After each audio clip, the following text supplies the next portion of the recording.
Hey guys, I'm Ted here to give you another fast fact, and this fast fact is going to cover the legacy of the New Deal.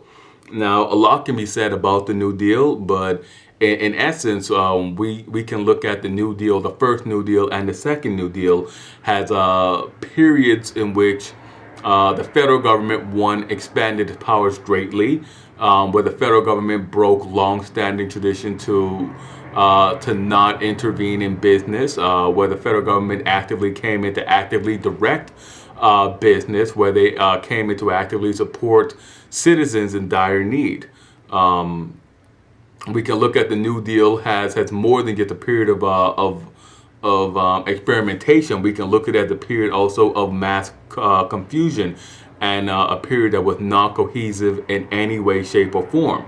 Franklin Roosevelt had made it a point to bring on a number of advisors from a number of backgrounds and to group them at times in the same office, in the same department. And while has stated previously that can result in some good things and a lot of new ideas coming out, it didn't really work out so well. The lack of cohesion, the chaos, that many people on the outside looked in at it and saw what Roosevelt's administration led to. It led many people to simply shy away. A lot of business leaders shied away from it. But in examining the legacy of the New Deal, we can see the groundwork, the foundation for the modern United States. All of the political systems, the social system that we live with today, for better or for worse, were established in the New Deal, just as many of the cultural aspects and cultural expectations, the creature comforts that we live with and we expect within the United States were directly influenced and were maintained in the 1920s. So too did those social and political aspects of the American system, of the United States system, originated in the 1930s for Franklin Roosevelt and the New Deal. The New Deal was a period in which there were tremendous gains for groups that have been largely marginalized. The agricultural sector came in and received government subsidies to sort of stem the economic woes and the uncertainty associated with farmers. It sort of largely satisfied, largely answered a lot of the issues that the populist movement, that the old Grangers have wanted to address. For many African Americans, the New Deal was horrible.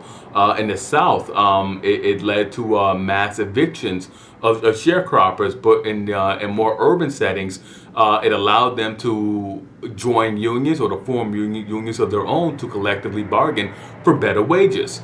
For women, women were on the one hand seen as part of the reason for the economic woes. Some people pointed to the fact that there were women in the workforce had a sort of a rationale, a sort of explanation for why.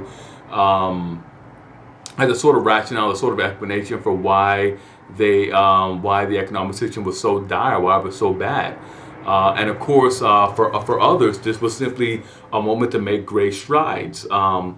Frances Perkins became the Secretary of Labor, and she became the first woman to hold that federal cabinet position. So that was a great moment there. And overall, the New Deal simply represented a new outlook, a new position, and a great expansion for the federal government. And in the immediate sort of future, between 1932 and 1952, 1933 to 1953.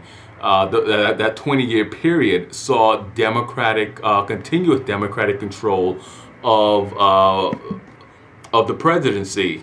We rolled straight from 4 administrations for Roosevelt, straight to an administration for an election won. 4 elections won by Roosevelt, 1 election won by Truman, 2 Truman administrations and 3 Roosevelt administrations. Roosevelt died shortly into his 4th term in office. But yes, this was the New Deal partly created a coalition, a Democratic Party coalition that would see that party dominate the presidency for the next 20 years. They would dominate until Dwight Eisenhower rose to power. And we'll break here. We'll end there. Hit like, subscribe, and comment. Let me know what you thought about the legacy of the New Deal. More can be said of the New Deal. Social Security and welfare, for example, which was then known as aid to dependent children, workmen's compensation. Those are social programs that, for better or for worse, people either support or hate. And those are all major aspects of the second New Deal. Subsidies to farmers, price fixing, direct federal intervention into business, the Tennessee and by that we're going to immediately make a nod to the Tennessee Valley Authority. Those are all aspects of the first New Deal. They all sort of they all sort of impact us, and they're all harking back to this effort to just stem the flood that nobody really thought was ever going to stop. This pain that no one ever really thought was going to stop. And as always, as I said before, hit like, subscribe, and comment. Let me know what you thought about the New Deal. What you think about these New Deal programs. I'm